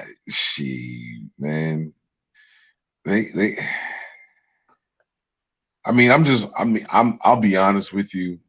Just thinking about it, man. I don't necessarily think that Fury's going to get in the ring with Wilder, the way he carries it. I don't care what the judges say. I feel like he's acting like he's scared for real. Who's that? Ingram, Fury, because Ingram, man, like this fight with Wilder's going to pay him a boatload of money, yo. Like it's not like it's a cheap. It's not like he's not going to get paid handsomely. Wait. If you can listen, if you get past Wilder, you've knocked Wilder out. You get past him. Next fight should be for the undisputed against Joshua. Done, undisputed. That's it. Why? Why does Wilder not get his rematch though? I want to know. And Ingram, and I'm gonna ask you this question for real. Wait. He can get his rematch, but he can get his rematch for the undisputed heavyweight championship. No. Forget all that BS. No, because if that's just now that's BS, and you know that's trash. You know what I'm saying? So like, I just want to know why UK fight fans. And I'm not going to say it's all UK fight fans, but I just want to know why there is a segment of UK fight fans that think it's okay to not honor a rematch clause, that are perfectly fine with just ducking away and running away from a fight to go fight somebody else. Like you could take the names, and just it don't matter who's doing it to me. It's not the first time Fury would get out of this. Remember, he was meant to fight Vladimir Klitschko, and what happened in the rematch? But he didn't fight anybody though. At least he disappeared. He failed. He didn't fight Vlad because he freaking failed the drug tests. Yeah, that's another thing. That's why he didn't fight Vlad. He couldn't fight Vlad. He was suspended. Right? He was suspended because it was a post-dated suspension, right? So he ran off and didn't fight anybody, and that time ended up being his suspension time that he served. Time served. I think. But I just want to know why he can fight Wilder and just not. You can Hey, just the guy's what, belt and not rematch him. Like what what about Fury? part of What the about game is Fury? that? When do we start doing that type shit? What about Fury dropping the WBC belt in the bin and say he just wants to? That's what it. If they drop the belt in the bin and they don't fight, I remember saying to Fury. Now, when you see how my words come back, I remember saying to Fury when he had those belts of Vlad. I said to him, drop the belts. Keep the Ring Magazine belt and defend against the best fighters in the world. People looked at me and thought I was an idiot. Guess what happened? Those belts he had to drop them belts. He kept the Ring Magazine belt and he used the Ring Magazine belt as the Ring Magazine champion. He started doing it, making defenses against Tom Swartz and Tom Swartz, whatever. Yeah, that was real successful. He did that. Now I noticed people in here, in my same room, laughed at me, right? But then I'm talking sense, they try and ridicule me. Now Eddie Hearn's coming out and saying, oh, you know what? They should just drop all the belts, like he's some wise guy. Drop all the belts and just fight because, we'll find out who the best fighter in the world is between Joshua and Fury. Nah. If you do that, then you've got no undisputed belt. That's the whole point. Then the belts get fragmented and we're back to square one. Yeah, man. I mean, I think that would be the most chicken shit move in boxing history. I'm just surprised there's so many people, at least online. But I mean, there are a lot of people online that don't put their face to anything, and who knows if they're even a real person or a bot, or they might be 13 years old or some kind of weirdo or something like that. You know what I'm saying? But if you really think about it, man, like that Fury's supposed to fight Wilder for the rematch. You would just assume that he was going to fight him in a rematch. HC says, Chris, you get exposed, bro. Open up, bro. You got to let your hand. They're saying you got to let your hands go, bro. Because I'm getting exposed. What's getting exposed? You got to let your hands go, bro. That's what they're saying. You got to let your hands go. What's getting exposed though? I'm missing. I missed that one. That went over me. Okay. I don't know what I got exposed about. You know what I'm saying? Fury Wilder 3 will be hugely financial. I think so too. Oh man, it's the biggest fight in boxing other than Fury. I mean, other than look, the biggest fight in the world right now. Wilder AJ, Wilder Fury, Spence Crawford. No, what? No, stop. Spence Crawford is not financially sound at the moment. It's not. I told you already, 70-30. It's not financially sound. I don't know about no splits. I just know between the two of them, it's a big ass fight. Okay. Let me sell this to you. Yeah? Let me sell this fight to you. Spence versus Crawford, yeah? Crawford's next fight is against Porter, and he stops Porter. He stops Porter in an absolute war. He stops Porter on PBC. He stops Porter. He stops Porter. The first man to stop Porter is Terence Crawford. Then he says, then you get Spence and Crawford in the same room together in the same side of the room. That might be the move. Then you make that fight. Well, I'll say this. Tyson Fury cheating and then running off to go fight AJ is some of the weakest shit I ever seen in boxing history. And if y'all fans are good with that, then, more power to you, I guess. Like, I'm just not built that way. You can't just avoid people. You can't, especially to claim undisputed, yo. You can't just fight a guy, cheat, get the belt, and then go like, oh yeah, I'm not going to fight you again. Like, come on, man, you got a rematch. Oh, you can cheat in boxing. I mean, if you believe that Canelo is on something, then you can cheat. Because look at Canelo. He got done for eating the tainted meat for 6 months and comes back and boxes after that.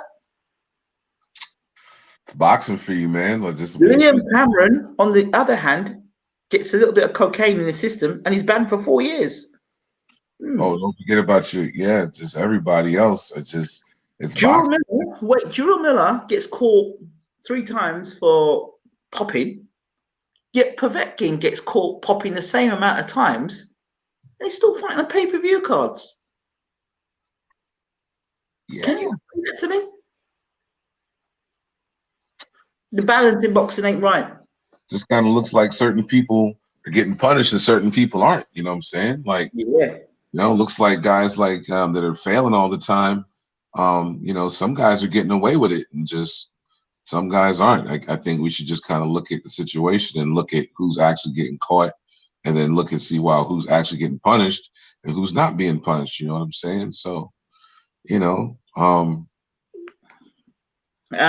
Tyson Fury versus AJ not happening anytime soon. Eddie Hearn said work for Canelo. Behave, Eddie. Matchroom Motros. Dead zone business, man. Dead zone, as I call it. man, I'd love to see. Look, I'd love to see like a semifinal right now with Fury and Wilder, AJ and Usyk. And I mean, hey, man, if y'all think Fury went on the up and up, man, like he should go ahead and fight. That's he's the champion now, so he's gonna get like I think they pre-negotiated the purse and everything, like the purse split, all that's done. He just needs to come and fight. Yeah, I think so too. I think in his favor because he won the fight. So he's gonna make more money in that fight versus a fight with AJ. Because with AJ, he's not gonna get 50-50, so okay, let's change subject. Let's end on Yard potentially leaving Tunde Ajayi. Lions in the camp. Lions in the camp. What happens? Well, he needs to come back to the U.S., man. Like I thought he was training in the Mayweather gym. He should just go there and just spar. Yard. Find a trainer. Yeah, Yard. Wasn't he there? I don't know. Who'd be a good match for Yard as a trainer? Who would train Yard well? Roy Jones? No, so hard to say. You know who I think would be good for Yard? Derek James. Yeah. He'd be an excellent trainer for Yard. Yeah. I mean, I think Yard should have demolished that cat he just fought, man. I don't know what. No, I told you that cat was good. I told you that cat was good. I saw that boy. I said, no. This guy's a fraud. I think Yard's better though. I think Yard can beat him. No, I'm telling you, Arthur. You're going to see a lot more of Arthur. I think he's a very good fighter, underrated. Because the guy before he fought, not the Spellman fight, the African he fought. I saw the African lick him, and I saw him come for a tough fight, a real tough fight. And he reminds me of those guys who used to have back in the 80s in the UK, where they used to fight British, Commonwealth, European, did things the proper way. And he's got a damn good trainer there as well. Arthur's a good fighter. He's a good fighter. He can box, he can move, he can fight off the back foot, he can fight off the front foot. He's got your lateral movement, he's got a good jab, he's got a nice right hand, he can throw uppercuts, he can fight on the inside, he can fight in the pocket. This guy's a very good fighter. I can't believe a lot of Americans are not jumping on Arthur because he can do all. Yeah, we gotta wait. We gotta wait and see because it's a lot of hype out of there. We just gotta wait. He beat Yard. He beat Yard with one hand. He beat Yard with one arm because he damaged his right hand. Come on, man. I mean, Yard's still not proving anything. Yard couldn't beat Kovalev, who's obviously past it. So, you know, it's just those guys are young contender champions. Wait, hold on. Kovalev was beating Canelo by a jab, but just by hitting him with a jab for 11 rounds. Let's be honest. Who? Kovalev was out boxing Canelo. Man, Kovalev was throwing them pity-pat punches in that setup fight, man. Of course, it was a setup fight, for sure. That was organized like a sparring match. Like, let me just come out here and I ain't never seen Sergey Kovalev throw punches like that, man. That was not, and I don't like Kovalev, so I like seeing him get beat up. But that fight, but it was just kind of like, this is the fight we missed. The fight I would love to see is Kovalev versus Adonis Stevenson. Now, that's the fight I would love to see. I'd love to see that fight. That was a fight we wanted to see. And that fight would have been proper bad blood. Stevenson would have knocked him smooth out, I think. I would love to see that fight. Yeah, because Stevenson, they was avoiding Stevenson, man. Yeah, take Andre Ward out of the equation. Forget Andre Ward versus Kovalev. You can take that fight back. No way. Okay. Is that the rumor? Is that what the rumor is? Where he said, somebody said that, I don't know if that was what was tweeted, that Yard says it's time for changes, then yeah, why not? Virgil Hunter. Nah, Virgil Hunter's not proven anything to me. He's proven nothing to me. He did with Andre Ward, but he's done nothing. He's proven nothing to me since.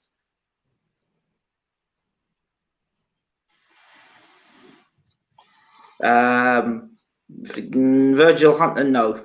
Pat Barrett, no. Adam Booth, absolutely no. Categor. Why do people keep bringing Adam Booth up? What has Adam Booth done? I mean, hasn't Adam Booth been exposed enough times? Adam Booth, but why Adam Booth? Who are these UK train? They are terrible. They cannot train. They've got. Listen, I like Adam Booth, yeah, but you have to cause. You have to. Adam Booth's guy, Josh Kelly, got the brakes beaten off of him by my boy, New Sugar Ray Robinson. Beat the crap out of Josh Kelly the same night that Joshua fought Ruiz, and they didn't give him the decision. Yeah, and he said Josh Kelly's the best fighter he's ever worked with. I'm like, are you sure, bro? You serious? You train David Haye, and Josh Kelly's better than David Haye? Really? He's terrible. Yeah, Anthony Yard, he needs to stop posting so much. He needs to probably just fall off of Twitter and IG and all of that, and just get his game and his mind and his mind. I want him to work with Derek James, because Derek James is into all that shit. I want him to train with Derek James. I think him training with James would be amazing. I mean, it's like he's just the hype train and the talking and the videos and the snippets. It's just too much. Not Mark Tibbs. Not Mark Tibbs either. There's all the talking and stuff. Like, not Mark Tibbs. Absolutely not Mark Tibbs either. No, forget Mark Tibbs. Mark Tibbs is a good trainer, but I don't think Mark Tibbs is. Don't think Mark Tibbs. Adam Booth. No, not Adam Booth. Forget Adam Booth. Where do people get these trainers? Ideas of these trainers. There's like. I would love to see him train. You look at people's look. When is Adam like? Oh, okay, so tell me what fighter you could say that Adam Booth has trained. I don't think George Groves is naturally gifted as Anthony Yard. I don't think so. No, I don't think so. I think Yard is very gifted. I just think that he needs proper guidance. He needs a mentor and a teacher. You're talking about boxing coaches. I'm talking about teachers. And Yard needs a teacher now with him. Definitely not Adam Booth, that's for sure. No, that's not the way. Well, I know somebody he should get with, but he probably not smart. Because Booth is going to teach him hands down by the side, sniper. Booth is not going to teach him how to box. That sniper stuff is not working with Yard. Yard needs boxing fundamentals. Someone like Derek James, who's a proven trainer. You understand? No, I don't think so. Not Peter Furielli either. He needs somebody. I don't know. I mean, like, is he gonna come to America and move to Texas and all of that? I don't know. Floyd might be good for Yard, actually. No. Floyd might be good for Yard. Mm-mm. You don't think so? No. To train him? You don't think so? No. Why? To train him? You don't think so? I just don't think Floyd's in that place yet to be a top trainer like he need to be. I hear that. Maybe not now. Maybe, I mean, he trying to fight Logan Paul, so nah. Yeah, that's a valid point. Floyd got a lot happening right now. So Floyd Mayweather Senior. Look, man, look. Look, man, look. He passed. Look, man, you gonna start throwing punches, man. Let's say James Ali Bashir, somebody like that, somebody that can come to him and take over and run the camp, because he's got to come to Derek James. I don't know. If it's the truth, if it's true that Yard's saying he wants to make changes, then I don't know. But if definitely consider somebody like James Ali Bashir. With all due respect, and you're saying to them have a go at me, but with all due respect, I'm talking about guys like Derek James. See, notice I didn't use Adam Booth. Derek James is trained he's currently training 2 unified champions.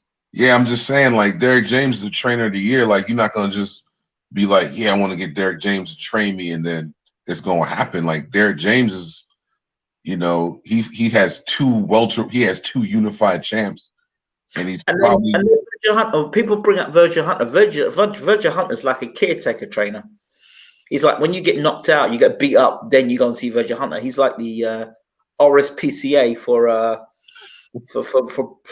fighters. like the food program. He's like, When you kind get beat up and knocked out, you go back and see Virgil Hunter, and he kind of like heals you and brings you back together. He's like almost like the Mother Teresa of boxing. You get knocked out, he's Reverend Father. He's like the principal of the school, and he's the Reverend Father.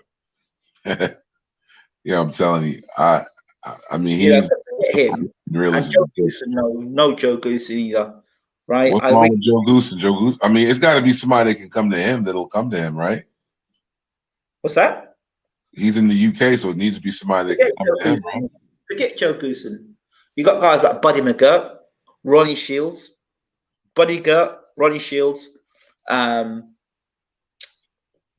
James, Ali Bashir. Those are guys that are experienced trainers. Do you understand? I'm hoping Buddy McGirt's working with my boy Deontay Wilder right now. You know what I'm saying? So you can tell the people like Adam Booth. What? Okay, who taught Adam Booth? I mean, I just don't get it. No, not Adam Booth. No. He needs to change how he prepares too, because he looked like he needed to be having a little more gas in the tank. His whole thing ain't optimal. Something's not really working for him, man. Sugar Hill for Yard? No, I don't see that. No. Don't even start on Sugar Hill, yo. Sugar Hill a buster, yo. I mean, yeah. I mean, if you want, I mean, like what, like Sugar Hill, like whatever, yo. Sugar Hill, yo. Floyd's been too busy looking in the mirror, stunting. I mean, it's a situation, man. Floyd may never be a great trainer, man. Like he saw like Rob McCracken, but no. Why would you go Rob McCracken? I'm not saying Rob McCracken's a bad trainer. He's got experienced training. Of course, he's trained Frotch and Joshua. I see this not. I don't see that for. I don't really see that for Yard. Oh, what we're gonna do here, right? We're gonna get old Yardy using the jab more. We'll get him using the jab more. We get hooking off the jab. That's fine, but you notice how Joshua went and brought in. Was it that guy from America? Was it American guy brought in? Add to the camp, bit of rhythm. Let me tell you something, man. Anthony Yard needs to just sit down somewhere, get off the phone so much, and get in tune with what's happening. Maybe he could bring somebody into camp to work with him.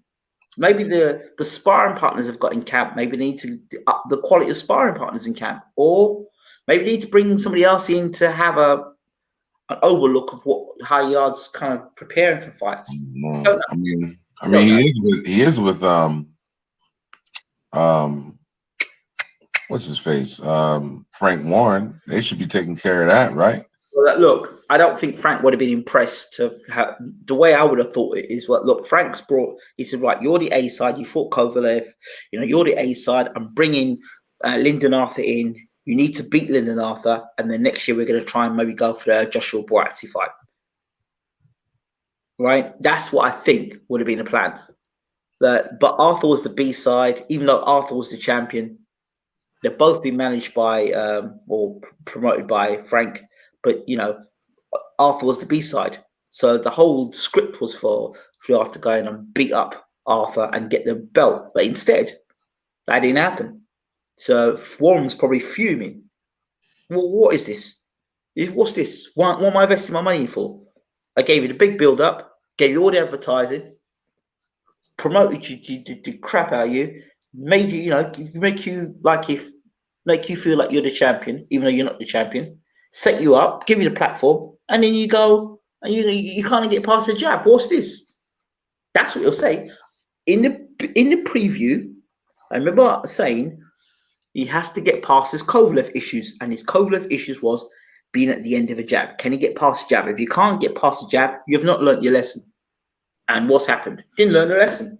Still can't get past the jab. Yeah, them trainers out there, bro, and the inability to teach people how to slip a jab. Chinley, interesting one. That's interesting. You know what? I can't even. Freddie Roach, that absolutely no. Let's move straight on. Abel Sanchez. That's it. Well, if he wants to leave from rah to rah, he'll get Abel Sanchez will give him rah. Listen, Abel Sanchez will give him rah. Diaz AJ trainer. No, because he's not. What do I think of Tunde as a trainer?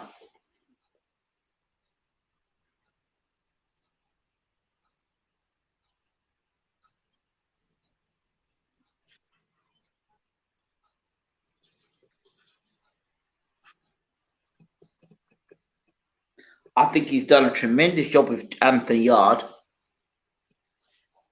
based on his promotional deal with Adidas. I'd like to know how that deal's going to keep on, though, because he's had another loss. I'd like to know how that promotional deal works with Adidas. He's a dedicated enough trainer. He's putting work in. I can't say he's a bad trainer, but there are levels, of course. Okay, cool, bro. Yeah, man. I just with Yard, he just needs to change up his whole how he gets down, man. He's got 2 losses now. Third loss, and that's a wrap. So, I mean, who knows what his second fight's gonna leave? Is he got the rematch at least? Yard lost to a jab twice. What's that? Does Yard have the rematch? They're saying they're not going to go with a rematch. So he's challenging for his belt. Yeah, I did say that they can't command anything. I said that Yard Arthur will probably kick on. Very quickly, Tunde thinks he's above criticism. No one's above criticism. Frank Warren not happy. Dubois and Yard got beat like Tupac. We got changes. Tunde never changes. That's a good one. So good. That's a good one.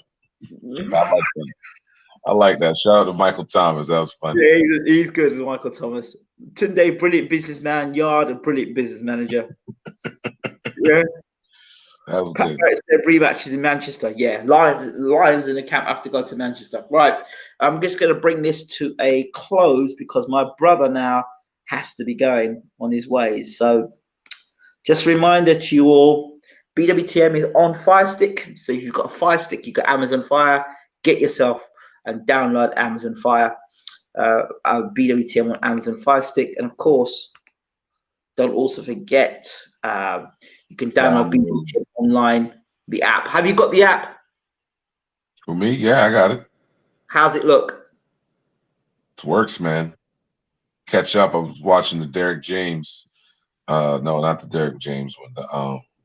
What was I watching on there? Bashir? Yeah, watching the Bashir one on there. Yeah. Catching it on the run, on the app.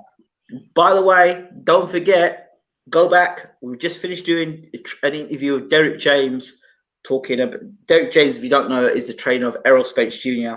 and Jamal Charlo. So check out that interview there. Final question here. This guy right here gets the interviews. I'm questioning Foreman's intentions. He offered to train Nate Robinson. Shake my head. He wants the bag. Yeah, I just said about Foreman. He wouldn't be too bad as a consultant, but I wouldn't have him training anybody. Right, I'm out. Right. Let's get out of here. Hey, man. Shout out, salute. Thanks for having me on, man. Shout out to everybody out there. Check it out, man. Champ. Have you got a YouTube channel yet, brother? Yeah, man. Check me out. Just follow me on here, Coach Chris, man. Got some vids on there. And I got one nutrition when I gotta do more fitness stuff. I talk a little box. I still haven't talked about this weekend or anything. I haven't made a video in a couple of days, so I got some I'm gonna probably drop tomorrow. All right. Coach Chris, thank you so much. Thank you all for watching another great show with Coach Chris. Really appreciate it. Really appreciate you. Thanks again. Don't forget to subscribe, leave your comments.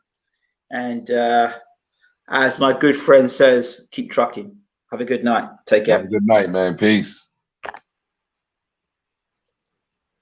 And is he going to let me out here now? Doesn't want to let me out.